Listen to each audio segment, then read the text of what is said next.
Uy, Kalingap Edu at Biancy, napagkamalang mag-asawa ni Gob at bonggang ribbon cutting sa bagong bahay ni Biancy.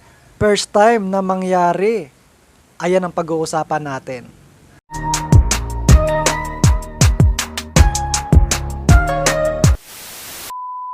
Hello guys, welcome back to my YouTube channel. Panibagong araw at panibagong reaction commentary video na naman ang ating gagawin. At bago tayo magsimula, gusto ko muna kayong batiin ng good morning, good afternoon, good evening kung nasan man kayo mga lokasyon ngayon. Sana sa mabuti kayong kalagayan. At guys, inimbitahan ko kayo na mag-subscribe na sa aking munting channel para lagi kayong updated sa aking mga reaction commentary video. So guys, pag-usapan natin, bonggang ribbon cutting sa bahay ni Biancy. First time mangyari na ginawa ng Kalingap. At ito nga guys, nakakatawa si Gob. Gawa ng habang nagtatalumpati si Gob, ay napagkamalang mag-asawa si Biancy at Kalingap Edu.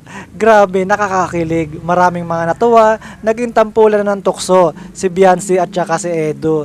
Grabe, pero hintayin natin yan kapag nakapag-graduate na si Biancy at nakapag-trabaho na ng maayos. Malay natin, sila pa rin hanggang dulo at pwede silang magkatuluyan, di ba? Para maging mag-asawa. So marami pa nga silang mga pangarap, bawat isa, pero parang kinikilig talaga tayo sa nangyari sa tampulan ng tuksuhan na napagkamalan siya ni Gob na mag-asawa silang dalawa. Grabe. Pero ito nga guys, si Biancy ay todo pasasalamat sa lahat ng mga nakatulong sa kanya, kay Kalingap Rob, kay Kuya Bal, sa Team Kalingap, at syempre lalo na sa mga sponsor.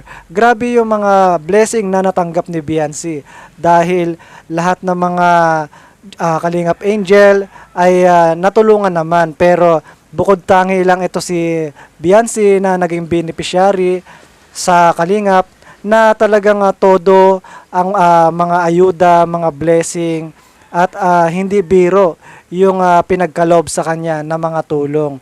Pero ito nga, nakakatuwa kasi itong pamilya na ito dahil sabi nga ni Gob ay mas maganda daw tumulong sa mga taong tinutulungan ang sarili. So, deserve naman ng pamilya ni Biancy at deserve naman ni Biancy na tulungan sila dahil nga tinutulungan nila ang kanilang sarili. Hindi sila yung tulad ng mga iba na talagang umaasa lang sa mga ayuda. Itong pamilya na ito at si Biancy, tinutulungan nila yung sarili nila at naghahanap buhay din sila. So, deserve nila na matulungan. At ito nga guys, first time na mangyari ito sa Kalingap, sa mga ribbon cutting nila na sobrang talaga bongga. Na grabe yung ribbon cutting sa bahay ni Biancy.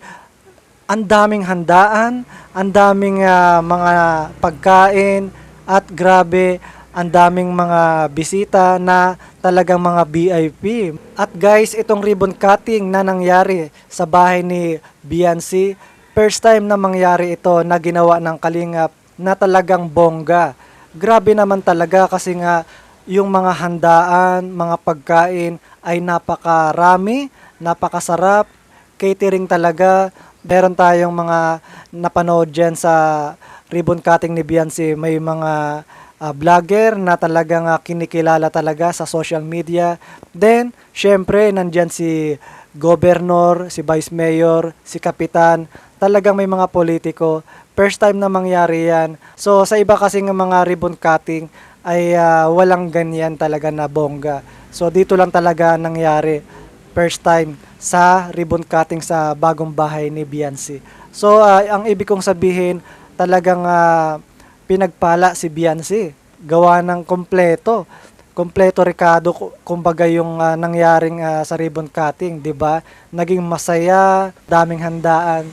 At syempre, 'di ba, kasama 'yan sa tuwing may ribbon cutting, may mga pasayaw, 'di ba? So talagang ang ganda ng ribbon cutting na nangyari sa bahay ni Biancy. Naging masaya ang lahat at nagkaroon ng mga good speech na talagang nakaka-inspire at todo pasasalamat ng pamilya ni Biancy, maging si Biancy ay nagpasalamat din.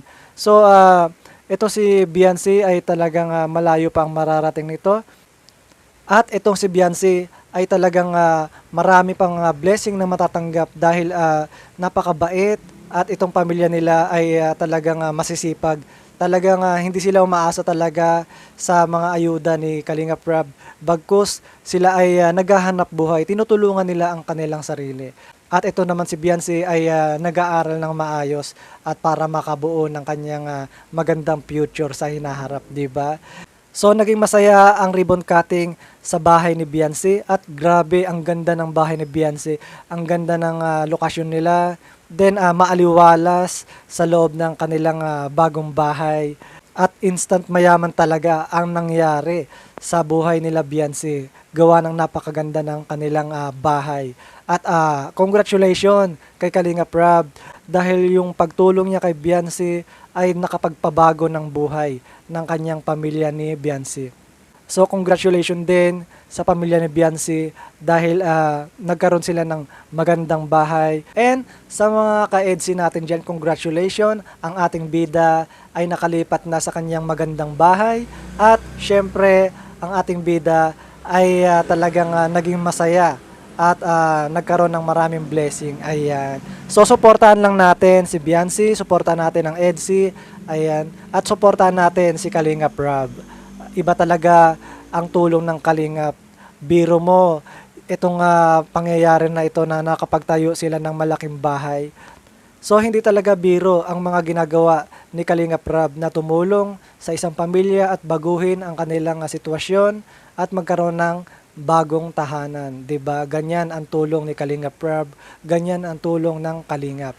So suportahan lang natin guys ang Kalingap, si Kalingap Rab at lahat ng mga Kalingap Angel Love Team, suportahan natin.